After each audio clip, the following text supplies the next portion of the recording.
Hey guys, thanks for watching again.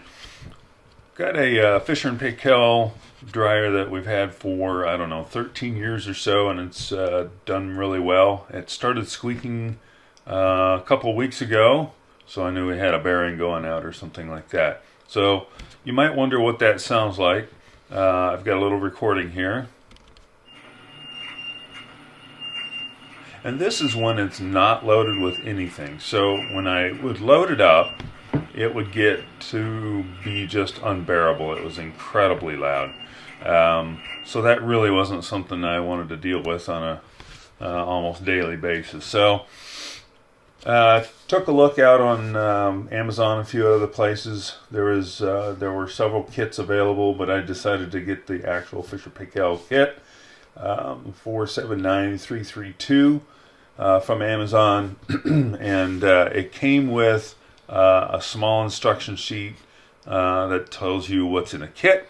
It gives you some good information about how tight you need to tighten those screws and bolts to install the kit. How to get into the machine? Real easy. There's two bumpers, rubber bumpers that you have to pull off. There are screws underneath those bumpers that you simply pull out. Once you've got that loose, you can lift the top of the box up. If you need to take it off, there's a connector over on the left hand side that you can disconnect, and I'm showing this in the close-up here, and then you can unclip the top from the back of the cabinet and just put it aside. I didn't actually have to do that in my case. I just leaned it against the back wall and I shifted the dryer over enough so I could get my hand down beside the drum when I needed to. Okay, so the front panel comes off real easy as well. There's a screw on the left and a screw on the right, and then there's little tabs that you have to pull out a little bit and disconnect from this plastic assembly. And then there's a grounding clip on the bottom of the panel you have to let loose. Alright, so to get the bearing out, the first thing you need to do is to remove this cap that covers the bearing and the bearing screws.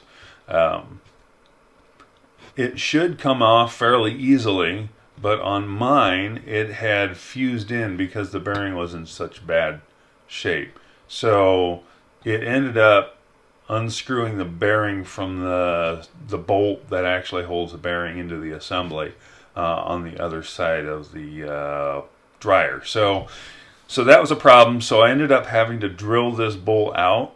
You probably won't have to do that, but in my case, I did have to do that. That's just fine because you get a new bolt in the kit. So if you destroy that one, you're just fine. No big deal. All right, so that's what it looks like once the cap is off. You've got 5 screws you have to loosen up, and this whole bearing assembly will then drop out. To get the inner bearing loose, this is what it's going to look like once that outer bearing is out of the way. You'll need a 22 millimeter socket, and the socket I had was too thick to fit inside the bearing mount.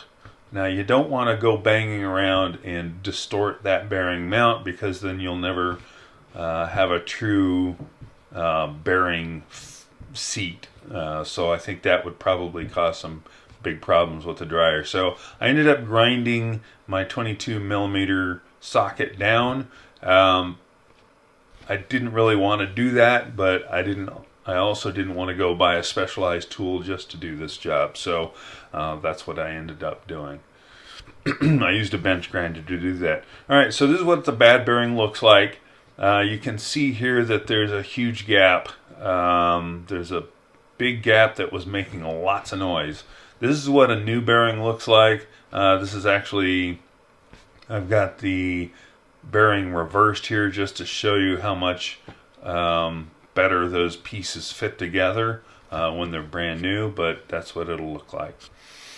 Alright, so to put the new inner bearing in, the bearing shaft, I guess is what you would call it, this bolt separates from the bearing, the polished bearing. The polished bearing goes in from the left side, and then the bolt goes in from the right side, and you have to separate the side of the dryer, and you'll see a hole down in this area that bolt goes into. That bolt has a square thing on it. I don't know what you call that, but it lines up with a square hole so that when you tighten the bearing down with your socket, the bolt will not turn, and it tightens the whole assembly down.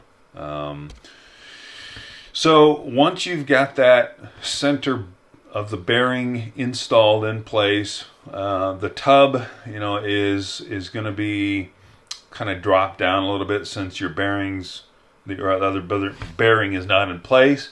So you'll have to put your bearing in like I'm showing here, with the tapered side to the inside, and then you'll use 5 of those small screws to screw that bearing into the entire assembly. You need to be real careful with those because they do and can strip if they're over tightened. I ended up stripping one of them. However, the machine seems to be working just fine the way it is. So just be aware that that can happen.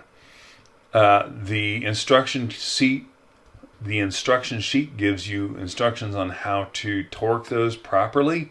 I didn't have a torque wrench that was that small, so I just kind of went by feel and ended up stripping one.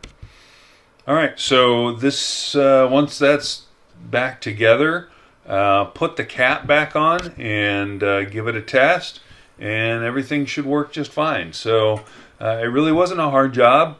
I'd say it was one of the easier jobs, except for having to drill that bolt out. That's one of the reasons I really like the Fisher Paykel products. They're really super easy to work on. So good luck with your project. I hope this helped. And there are other videos out there that give you some different information in just a little bit different way. So I might just send a couple put a couple links on this video to some of those.